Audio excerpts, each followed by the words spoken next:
So, hayan po, ang nakikita nyo ngayon ay ang sinasabi nilang gallstone o di kaya sa Tagalog ay yung bato natin sa atay.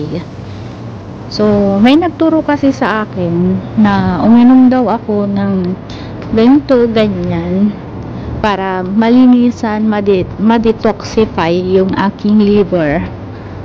So, ayun na nga, itrinay ko and tamang-tama naman yung time na yun na umiinom ako ng gamot para panlinis sa aking kidney. So, hayan, in-stop ko yun and ito yung ginawa ko, ininom ko, trinay ko. So, nagulat talaga ako kasi totoo naman palang mayroong lumabas. Pero, hindi ko rin alam kung yan na nga yung bato na sinasabi nila or nagkataon lang talaga na parehas. Pero inulit ko after 6 months and now every 6 months ko nang ginagawa, paunti na ng paunti ang lumalabas sa akin. At saka naging okay naman yung pakiramdam ko after kung may palabas yung mga yan, nawala na yung parang nagbo-bloated na pakiramdam ko sa tiyan ko. So, I think it's true talaga.